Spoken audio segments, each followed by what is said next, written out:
Thank you, Madam Chair. It's the bill request is RS0322, and it's an earnings tax bill. Committee, any questions? Any objection? We'll make the request. Thank you. Thank you. Scott, would you like to?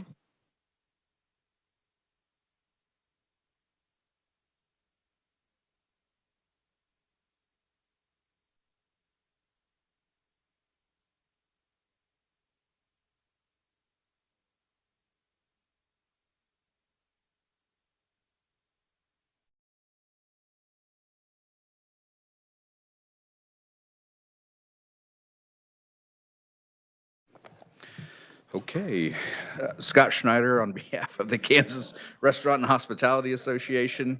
It's RS 0737. It allows a tax collector to retain a portion of the tax that is collected, and it's capped at $300 a month. Thank you, Scott. Any questions? Any objections? We'll make the request. Is that the only one you had today? Please. Efficiency. Associated General Contractors would like to introduce RS 0739. It equalizes the tax on remodeling with that of original construction, so it is a sales tax exemption. Committee, any questions? Any objections? We'll make the request. Thank you. Committee, I do have one request. It's RS 0298. It is an income tax exemption. Any questions? Any objection? Seeing none, we'll make the request. Committee, I'm going to first recognize we have a couple of special guests in the audience. The Insurance Commissioner, Vicki Schmidt.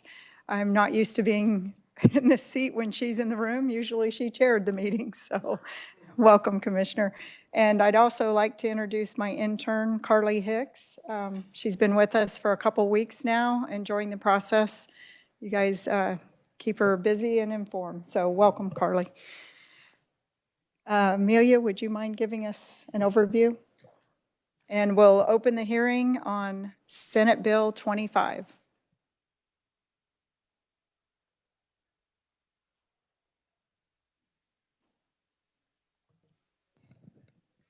Good morning, Madam Chair, members of the committee. Senate Bill number 25 relates to property and casualty insurance and taxation.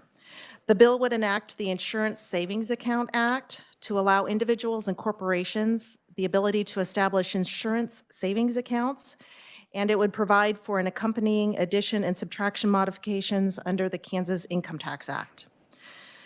The bill would enact the Insurance Savings Account Act, as I said, to allow individuals and corporations to establish insurance savings accounts with certain financial institutions beginning on and after January 1 of 2026. The maximum contribution to an account in any tax year would be $6,000 for an individual, $12,000 for a married couple, and $25,000 for a corporation. If a limit is exceeded, then the interest or other income earned on that excess investment would be subject to income tax. New Section 4, subsection A, provides that the monies in an insurance savings account may be used for eligible expenses. They can be transferred to another newly created insurance savings account. They can be invested in certificates of deposit, opened and designated as insurance savings accounts, and used to pay service fees assessed by a financial institution. Eligible expenses are also defined in the bill. You can find that in new Section 2, subsection D. Eligible expenses are premiums paid to an insurance company as defined in statute, whether paid directly or through a broker or agent for the types of insurance described in KSA 4901 and 401102, and also deductibles paid related to a claim under a contract of insurance under those same types of insurance. In addition to the creation of the insurance savings accounts, the bill would also amend KSA 7932-117 and 7932-138, which are our two statutes in the Income Tax Act that provide for addition and subtraction modifications.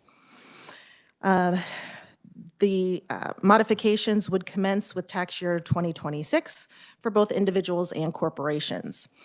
Specifically, the subtraction modification for individuals would allow a subtraction from a taxpayer's federal adjusted gross income for the amount they contribute to an insurance savings account in an amount not to exceed $6,000 for an individual and $12,000 for a married couple filing a joint return. And also, it would include the subtraction of amounts received as income from the insurance savings accounts, so like interest. It would exclude subtraction of any income earned from the excess contributions that I mentioned earlier, so those could not be subtracted.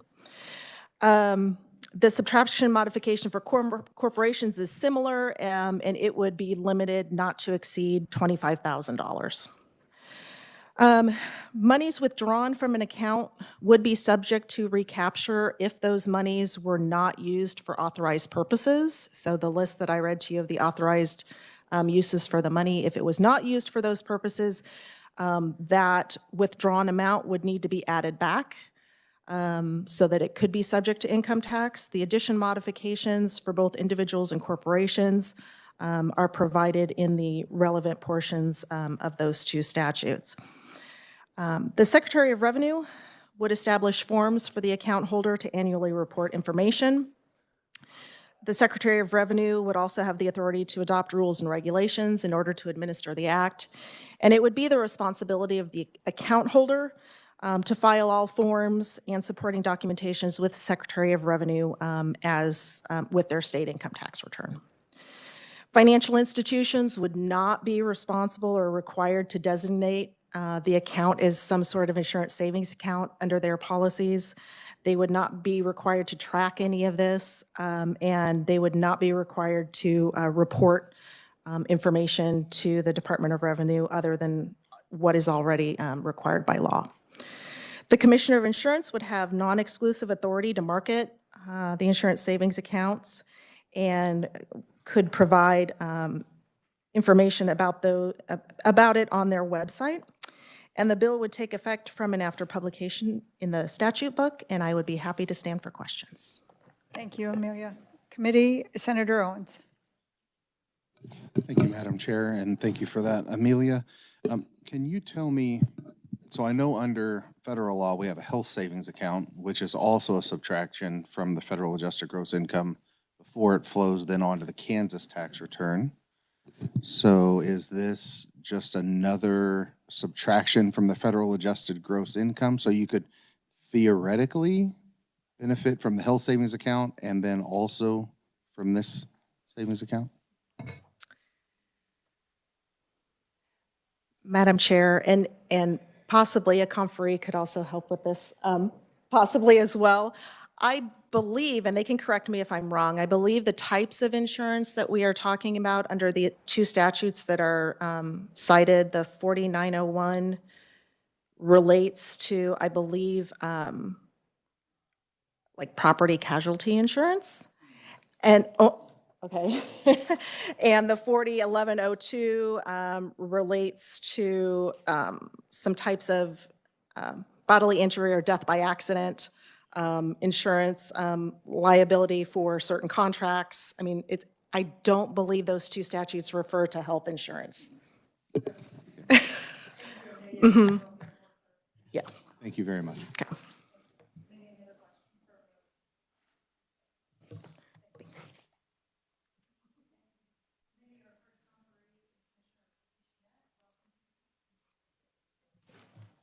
Thank you. It is a little odd being in front of the tax committee. I don't think I can tap dance quite as good as Eric Churik, so please don't make me. But first of all, I want to say happy Kansas Day. This is Kansas Day. I might be the only person you know that actually had a child on this day, so I'm taking that and running with it.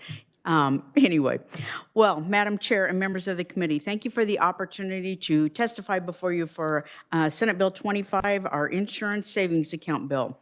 As Kansas Insurance Commissioner, unfortunately, I have seen firsthand the impact of devastating weather, inflation, reinsurance costs, and supply chain issues that have all caused, well, increases in the insurance market. I have challenged my staff to think outside of the box for ways to help lessen the impact on Kansans. There are a small group of states who have implemented disaster savings accounts. However, these accounts are specifically associated with declared disasters and the costs associated with them. I wanted to propose something that all Kansans and Kansas businesses could utilize to help pay for the cost of insurance. Thus, the idea of the insurance savings account was born. If passed, we would be the first state in the nation to have the insurance savings account, something we're not always accustomed to being first at anything, but anyway, and an account dedicated to savings for only the property and casualty insurance premiums and deductibles.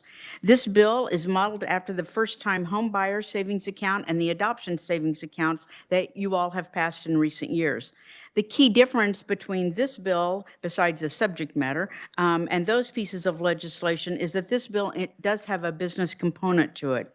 The intention is for this to apply to all taxpayers and any businesses, regardless of how they are structured for tax purposes.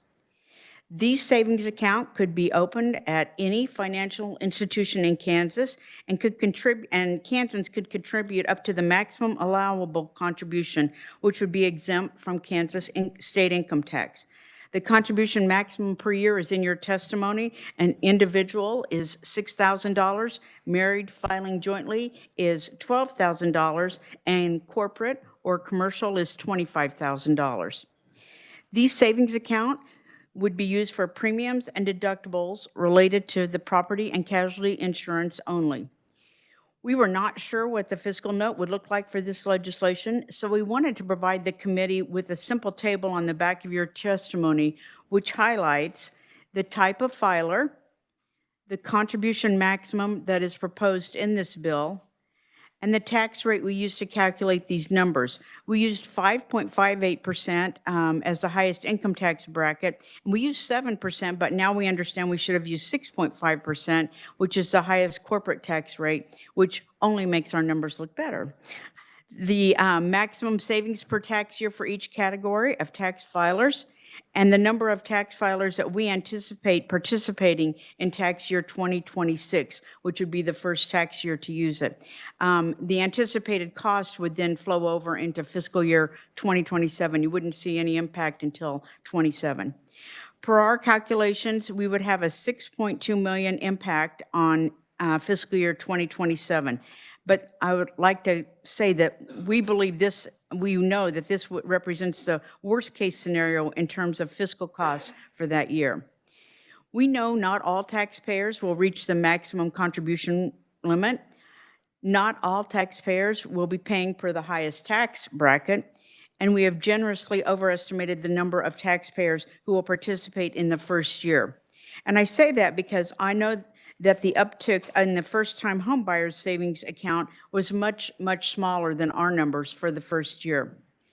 Given the magnitude of tax cuts being discussed this year, I believe that this is a modest approach to help Kansans save for property and casualty insurance costs. I really thank you for the opportunity to testify for this bill, and I'd be happy to take any questions, and I have additional staff here for backup. Thank you. Committee, any questions? Senator Schallenberger. Thank you, Madam Chairman, and thank you, Commissioner. Property and casualty, does it include automobile insurance? It does. And there may be others, I see a banker in the room. Is an individual account has to be opened to qualify? You can't just use an account you already have, or is Right, this that is gonna be a correct. specific type of depository account? That's correct. Okay. And if I'm escrowing my property and casualty insurance, then my premiums are being withheld by the mortgage company, and so that the homeowner wouldn't get the benefit unless another account was open to put that money in. Is that correct? I believe that is correct, and then it'd shore up at the financial institution could reimburse, if you will, for what the mortgage company paid for the premium. Okay, thank you. Thank you. Senator Corson. Thank you, Madam Chair, and thank you for being here. Thank you for your service to our state. I think the answer to this is yes, but I just want to make sure that I'm looking at this correctly. So if, say you've got a couple and they're putting money into one of these accounts, and then they have another unexpected expense, it's not a qualifying expense for one of these accounts, am I correct that they could withdraw the money that they put in if they needed to use it for another purpose? And there's no withdrawal penalty, they would just pay what they would have been taxed on that money. Am I understanding that piece correctly? So if I had put in $10,000 and then had another expense, needed to take it out to Okay, yeah, I cover see. that expense, I could do that without an additional penalty. I would just pay The the taxes, taxes that I would have otherwise owed on that. Is that's that correct. okay? Thank you. That was my question. Thank you, Madam Chair. Thank you, Commissioner. Sure. Thank you. Senator Peck. Thank you, Madam Chairman. Happy Kansas Day to you, Madam Commissioner. Thank you. I wasn't going to ask this until just the previous question. My question was something different, but Section 4A, and you noted in your testimony, the money is subject to recapture if it's not used for authorized purposes. So in the case of just deciding to draw it out, it's not used for authorized purposes. So I guess I'm not confident that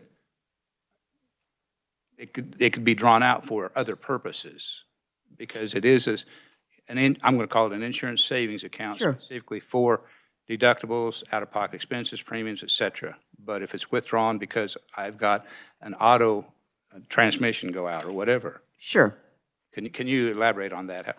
Well, I would look to the revisor to do that, but we would be happy to clarify that.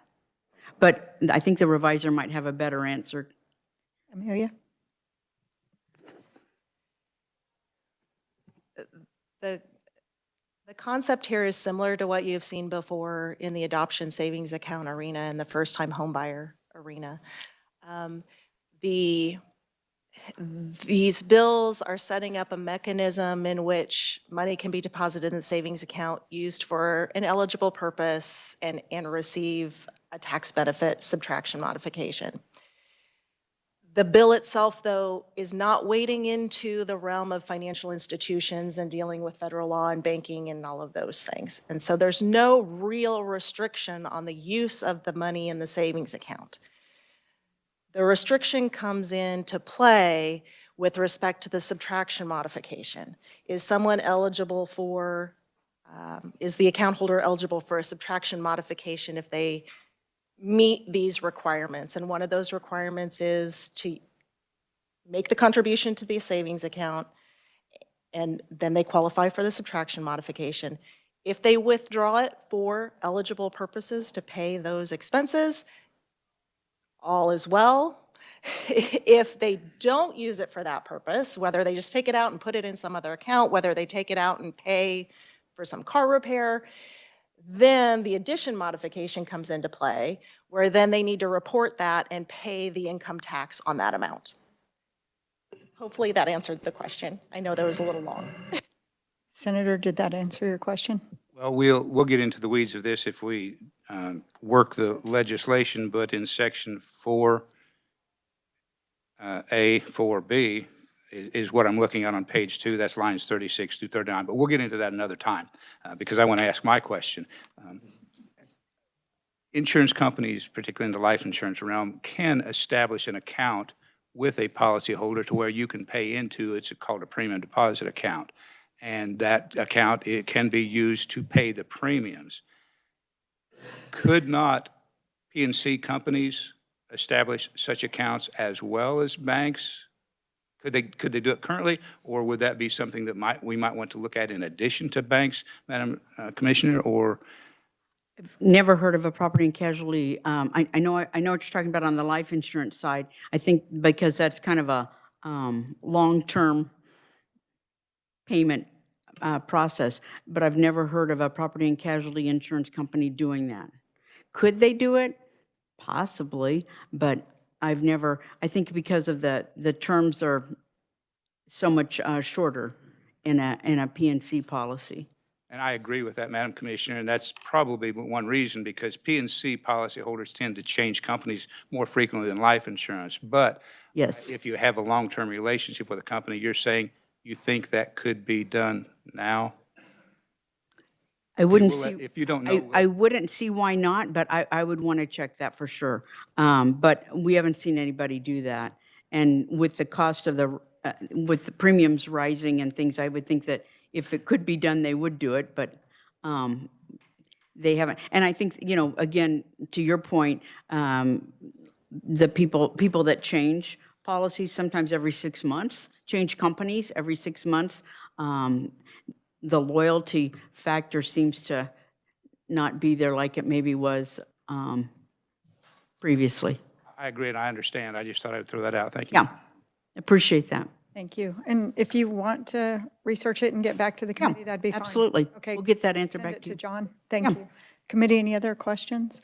I do have a question on the fiscal note. It was interesting. I'm glad you guys supplied the math and your estimates, because the fiscal note provided to us was considerably different. Have you seen it? It was approximately 73 million for the first year. They anticipate not a $6 million decrease. That's quite a difference. I just would like you the opportunity to address that. There is quite a difference.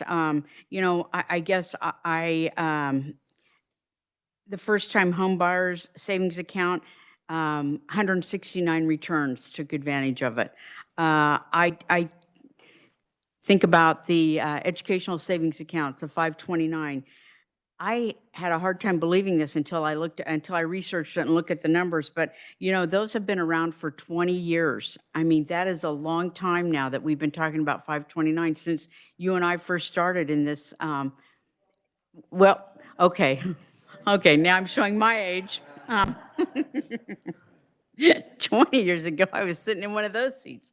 Anyway, but the 529 account, after 20 years, has 80,000 people taking advantage of it. And, you know, when I look at those accounts, and those accounts are heavily marketed. I mean, you know, I hear about 529s on a regular basis and the advantages to that. So I think our fiscal note is very reasonable. We call Charlotte, our comptroller, the wizard, and I think that our estimates are very reasonable. I don't think that the uptick will be as much. We won't have the we will. You know, certainly we will market it as well as we can, but we won't have the marketing money that the 529 has to reach everyone. And we absolutely will talk about it, but I just don't see that. And also that, you know, I think that I'm not sure, I was briefly looking at their numbers, but you know, it won't have an effect until, not that that matters, but they won't have an effect until fiscal year 27 because of the timing of things. I'm pretty good with our numbers, and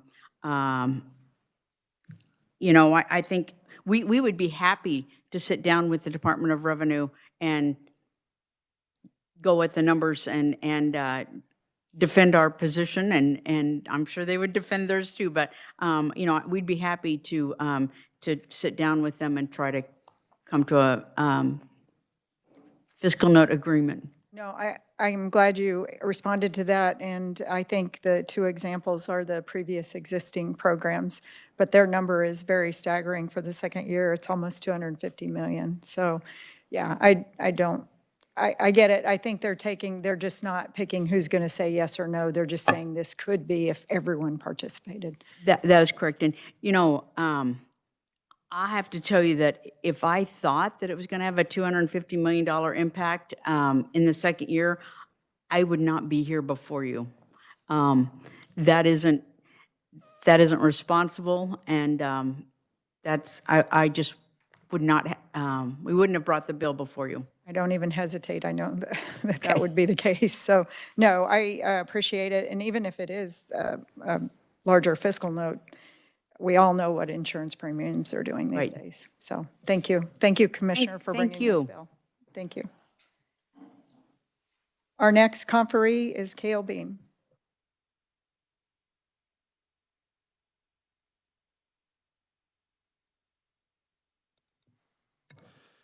Thank you, Chair Tyson, Vice Chair Peck, Ranking Member Corson, and the rest of the committee for the opportunity to testify on behalf of the Kansas Credit Union Association in support of Senate Bill 25. The Kansas Credit Union Association represents 60 credit unions headquartered in the state of Kansas and the roughly 790,000 Kansans that are credit union members. As a reminder, credit unions are nonprofit, member-owned co-ops similar to agriculture and electric co-ops who are dedicated to providing affordable financial services to their members. We applaud Insurance Commissioner Schmidt for bringing forward this legislation, which would allow for the creation of tax-advantaged insurance savings accounts at financial institutions. Under the legislation, an individual can contribute $6,000, couples $12,000, and corporations up to $25,000 per year. The funds could be used to pay insurance premiums and deductibles. Kansas credit unions have long supported the establishment of targeted savings accounts aimed at enhancing the financial security of Kansans.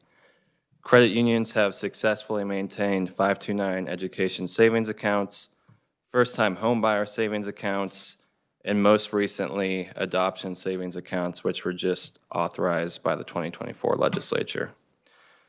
As insurance rates continue to rise, the creation of insurance savings accounts would encourage Kansans to save for insurance expenses and help alleviate their financial burdens. As the committee deliberates on SB 25, we respectfully urge favorable consideration for its passage.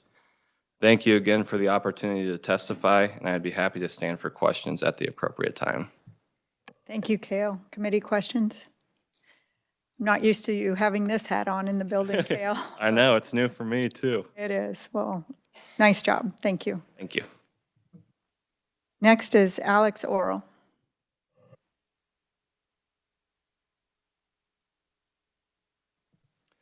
Good morning, Madam Chairman. Good morning, Tax Committee. It's always good to be before you all, and my first time this year, so probably won't be the last either. But for the record, Alex Oral, Senior Vice President of Government Relations for the Kansas Banking Industry, or Kansas Bankers Association. You'll see on my first page of my testimony a detailed description of who the KBA is and who we serve, but we represent all 98% of the headquarter banks in Kansas, providing services in every single county of our state and the 21,000 bankers. I'm gonna be really brief. You heard some great testimony. We have a record of supporting any type of tool in the toolbox to help people save. When it comes to financial literacy, when it comes to first-time home buyers, when it comes to anything, this is just another tool that we see could be beneficial to Kansans. And we look forward to working with the Insurance Commissioner's Office if this is successful and to marketing it to our customers statewide. But when you do look at it, we do urge support and be happy to stand for questions, Madam Chair. Thank you, Alex. Any questions? Thank you. Oh, Senator Peck. Thank you, Madam Chairman. Mr. Oral, currently in the legislation, there's no place that I see for accounts to be held by insurance companies, P&C insurance companies. Oh, by the way, for the record, I do not write P&C coverage, so this will profit me nothing. But if we were to allow insurance companies, because I know you're approaching it from a banking standpoint of account holders, got that. If we were to allow insurance companies to also have such accounts, would that be an issue for the banking industry? My initial response to that, if it's a private sector enterprise that's helping people promote savings, I personally would not have a problem, but I would have to definitely defer to some of our council folks back at the office. But once again, encouraging people to save in private sector entities, I necessarily wouldn't have a problem with it. So you said yes and no, or yes and I don't know? I would say I would need to do some more research, but it's a fantastic question, Senator. Senator Clem. Thank you, Madam Chair. Does your support, would it be affected by the change in the fiscal note to the amount that we had talked about of what the Department of Revenue is suggesting? Yes, we would definitely take a different look at this if this was a $75 million fiscal. Probably somewhere in getting the two groups together seems like a good idea. Absolutely. That was a surprise to me as well. Very good. Thank you, Alex. Thank you, Madam Chair. Committee, I'll draw your attention to written testimony, Marilee Carpenter, Elizabeth Smaller. We have no opponent testimony and no neutral. Is there anyone else that would like to testify for the bill? Seeing none, we'll close the hearing on Senate Bill 25. Committee, I did want to work this and the meat sales tax processing bill tomorrow, but it sounds like there may be some questions that need answered. Okay, so we'll hold off next. Senator Schallenberger. I have a question maybe somebody can get me the answer to, or maybe the reviser knows about the bill we just heard. If I'm an employer, if I'm a bank, you know, banks, I'm on the board of a bank, and I'm sure we would create a fund because we already have the money in the bank. So it's also an expense. So I could put revenue, I could put income into a fund, take it off our adjusted gross income, and a bank may not be a good example, but say I'm a businessman. Take it off my adjusted gross income, take it out to pay for an expense, and then write the expense off as a business expense. Have I got that right? Amelia or Eddie? In the context of a business expense, the withdrawal of the money and using it for a business, if it were a qualified business expense that would otherwise be deductible from your federal income tax, federal adjusted gross income, I mean, in determining your gross income, then yes, it would still be a deductible expense. This doesn't affect that. So I would get a double, if I put $25,000 in there to pay my property and casualty insurance. I reduce my adjusted gross. And then when I file my taxes, my adjusted gross has been reduced, and then I have an expense of $25,000 to buy the PNC. I'm just restating. $25,000 was the contribution to the savings account. So that's this bill and the subtraction modification on the state income tax side. The business expense deduction would be the actual payment of a business expense, like making the premium payment. And so that would at whatever time that occurred as a business expense, that would still flow through your federal return normally. Okay, okay, great, thanks. Committee, any other questions? Okay, we will queue it up. Hopefully next week we'll try to work the legislation. So if we can get some of those questions answered, that'd be great. Committee, I will turn your attention now to Bob Kent. Welcome to the Tax Committee. He's going to give us an overview on property taxes.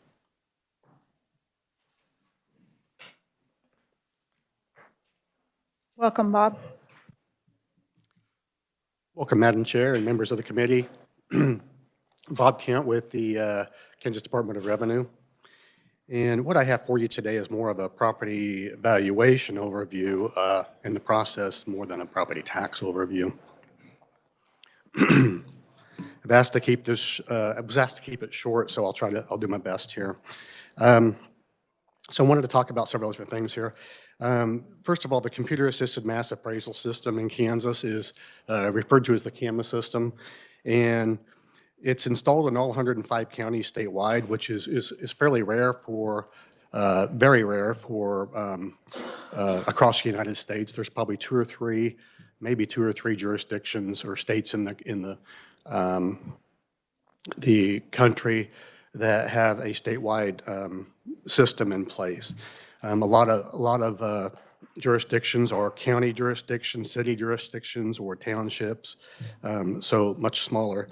Our CAMA system is the Assessment and Tax Pro is the name of it. It's written by Tyler Technologies, and it's formerly known as the Ryan system.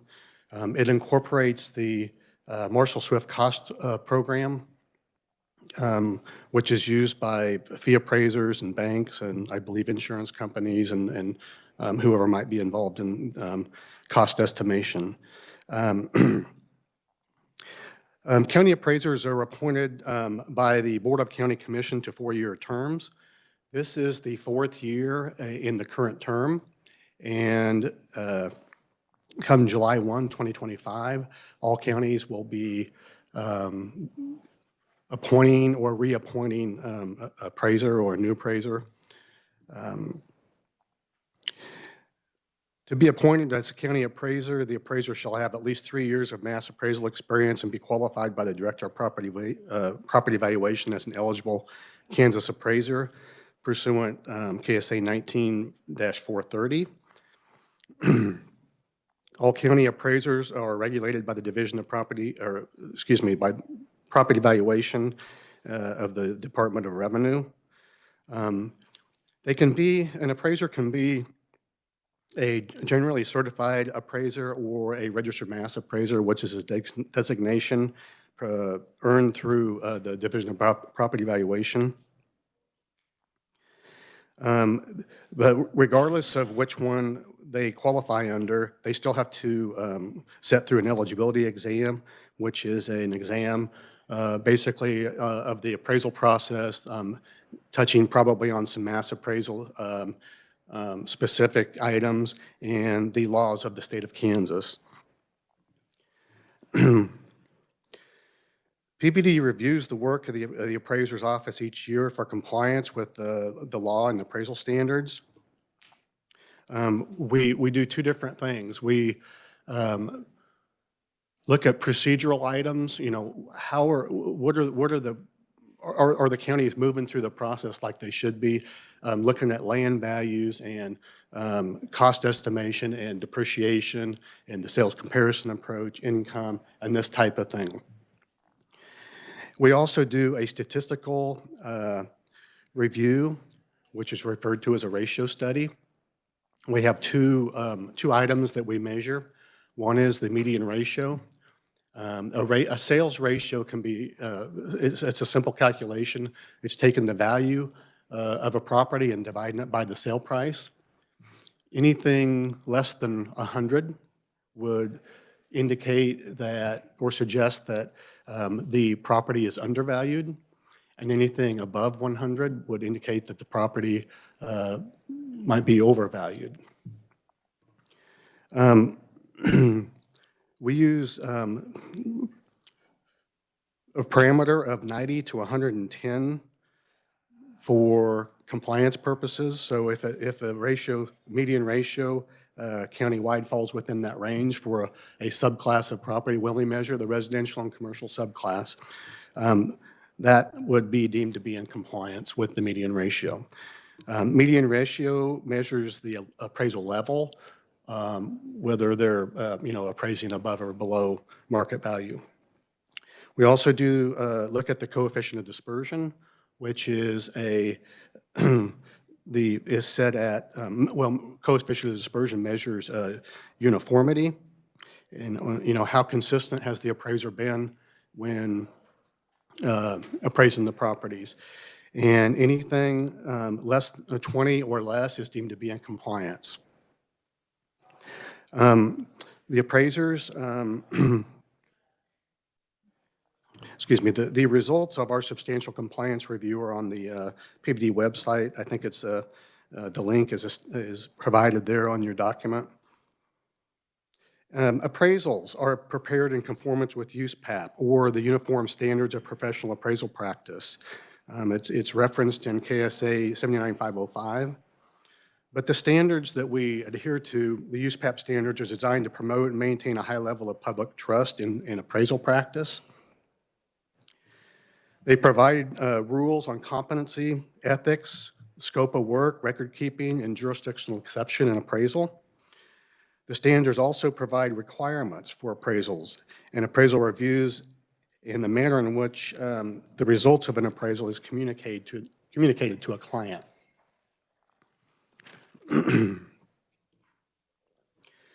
Duties of the county appraiser. The county appraiser is tasked with many different things, but they inventory and maintain records of all property within the county. Pieces of information that they work with are ownership records, situs and legal addresses. They maintain maps. They obviously list improvements for valuation purposes. They handle appeals. They maintain a photo database. They work with assessment data, exemption information, and they store and can generate predefined reports such as property record cards, cost reports, and comparable sales sheets. They annually supervise the listing of all real and personal property, except for state appraised utilities as of January 1. We like to say they annually evaluate at fair market value as of January 1 each year. The exception to that would be land devoted to agricultural use. Land devoted to agricultural use is based on its use value or the soil productivity. They list and value in a uniform and equal manner. When we look at mass appraisal, we value properties based off of models that are created from market data. Different than what a fee appraiser would when and we're valuing for a universe of properties. So different than a fee appraiser that would be looking at one property to value, and it's just a different process. So we develop models. The county appraiser re-inspects each parcel of property once in a 6-year period, and then typically again through the final review process before CVNs are sent. They notify each property owner annually of the appraised value and the property owner's appeal rights. The CVN deadline is March 1, and I think there's a 30-day appeal period to conduct valuation appeals. So they've moved through that informal appeal process, and then they prepare and certify the final appraisal roll to the county clerk by June 1 of each year. Once they complete that process, they roll that tax year and they begin they start that process over again for a new year. A little bit about appraised value and classification and assessed value. I think you probably heard this yesterday, but the county appraiser calculates and provides an estimate of fair market value as of January 1. And somebody talked about it yesterday, but the fair market value means the amount in terms of money that a well-informed buyer is justified in paying and a well-informed seller is justified in accepting for property in an open competitive market, assuming that the parties are acting without undue compulsion. So, bottom line is we see these sales come through. They all come through the appraiser's offices. They come through PBD as well. Anything that's required to have a sales validation questionnaire. And when we look at these things, we validate them. The county validates them. We validate them. And what we want is we want to look at sales. We want to include sales in our models that are valid, arm's length transactions where, the properties that sold were available to everybody, and people engaging in the market, looking for a property to purchase, that they are knowledgeable of the market and are able to purchase a property, knowing what they're doing. There's 3 approaches to value: the cost approach, sales comparison approach, and the income approach. The cost approach is the market value of an improved parcel, and just summing the land value and the estimated depreciated value of the improvements. So that's where our cost comes in, the Marshall Swift costs come in. We get the cost out of the Marshall Swift program. The depreciation is calibrated at the local level from the market. The sales comparison approach is a multi-regression technique within the CAMA system. It's related to the prices of comparables and the, competitive properties that have recently sold in the marketplace. So really what happens with the sales comparison approach is we have sales that we feel like are similar to the subject property, and we make adjustments to those sales that make them more like the subject property. So we're adjusting sales to the subject property to be appraised. And those adjustments can be negative adjustments or positive adjustments, depending on what that adjustment is. And then we have the income approach. The income approach is the value of an income-producing property. It's estimated by providing anticipated benefits arising from the ownership of income-producing property. I think I So double Bob, dipped there a we're little going to bit. run out of time. Okay. Would you mind standing for questions? Yeah, absolutely. And I do notice on page 2, you might want to make an adjustment. Ag land is valued at 30. I noted it, yeah. Okay, it's at and 30%. Yeah, what she's talking about is agricultural land is not assessed at 25%. It's actually assessed at 30% of its use value. And that's a typo, and I apologize for that. No, that's fine. You've given us a lot of information. I know there's more to cover, but committee, any questions? I knew it. Senator Owens and Senator Corson. Thank you, Madam Chair, and thank you for being here, Mr. Kent. Can you briefly speak to the state's ability to come in and tell a county what they're going to appraise their property at? Recently in Harvey County, where I am from, it's my understanding that the PVD came in and basically told the county appraiser that they're going to increase residential and commercial properties quite significantly, actually, and that's caused a lot of consternation within my district. Could you speak to that? Well, I heard a comment about that. I didn't know what county it was. I'm assuming maybe we're talking about the same county. I don't know where that would have came from. I mean, we don't go out and tell counties, you have to raise your values or we're going to do it for you. We don't do that. I think a lot of this comes from the perception that counties try really hard to be in compliance. And when we're looking at the appraisal level, we're talking about being within a range within 90 to 100%. When you have a county that's below that, we still have counties. I think we have 60 counties in the 2023 ratio study that have a median ratio less than 90%. So over half our counties are still under, and that's the residential subclass. And so, one would say if you want to be in compliance, you have to increase the value. But I don't know that anybody from the Division of Property Valuation that would be soliciting information like that in the county. So, Madam Chair, I'll go ahead and defer to other members and see if I can find the specifics, and time allowing, I'll come back. Thank you. I think we'll ask Mr. Kent to come back another day too, if that's okay. We are going to run out of time. Senator Corson. Thank you, Madam Chair. Thanks for being here. One of the things that I hear from constituents often, I mean, there are obviously a lot of concerns about the appraisal process, but one thing I want to zone in on in particular is new construction and new builds and how that impacts some of the formula, how that's supposed to be factored in. Because one of the common complaints that I get from constituents, they'll say, I've been in my house, haven't made any changes, haven't made any improvements, existing home, but there have been 2 tear downs on my block and they've been rebuilt, new houses, bigger homes on my block.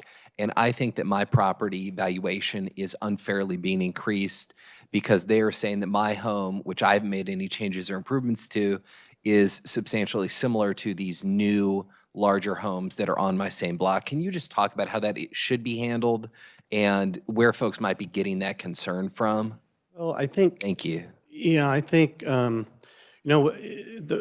if you're talking about new builds, and I think you're talking about a tear down, am I right? A tear down? Yeah, so they tear down an older home, rebuild it with typically a larger, newer home. And they're purchasing that property? No, they're not purchasing that property. Senator, no, what he's talking about is the neighbors taxes are Right, going right. up as a result of that, and that's why we proposed a 3% limit, but You're right, Madam Chair. So it's the neighbors who haven't made any changes to their home, but they're saying, on my block, there have been 2 tear downs and rebuilds of other homes, but I feel like my valuation increase is now being, going up because I'm sort of being compared to these new larger homes when I'm still in my older existing home.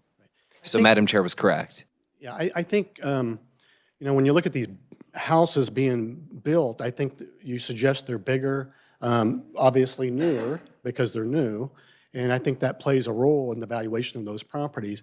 And I think, I think there was some comments made, or some conversation about how should that be affecting the values of the properties that are still existing. And I think once there becomes, a point of absorption there, and there gets to be more than one or two, or, maybe there's, a dozen of them, I think the influence of those properties probably do affect the value of other properties. But I think also that, you might be able to isolate the two. One's a newer, it might be on one side of the block or in a certain part of a subdivision. But I think, definitely, I think over time, if they continue to happen, they're going to have I say a positive effect or from a value standpoint on those properties. But I think one could also look at the sales of properties that are taking place that aren't the new builds, they're the existing homes. And I think, from that point, from that aspect, I think if you're trying to select comparables for those properties, I think you stay within, the older homes. And that's my opinion. So, but the current system puts the burden on the existing homeowner to prove that their valuation did not increase because their neighbors went up. That's part of the disconnect here. But committee, we are out of time. And I'm going to ask, could you come back next Tuesday? Would that be? Oh, we'll work with you on the schedule. Yeah, How's that? We'll try to get him back as soon as possible, yeah. committee, because I do know there's a lot of questions, Senator Ware and others, and I've got a few too. I'm going to ask you, just so you can be prepared for it, why so many different appraisals, and they're all using a similar or the same software system. So, yeah. Committee, any other questions that he would need to prepare for? Seeing none, Senator Owens. Just briefly, and I'm happy to email this article to you that was in the Harvey County Now, where a Mr. Dahlman, I believe, came to Harvey County from the Kansas Department of Revenue, said we were substantially out of compliance, and that options for dealing with noncompliance include taking over the appraiser's office. So definitely concerning, and I look forward to talking further about that. Thank you, committee. Any other business to be brought before us? Seeing none, we're adjourned.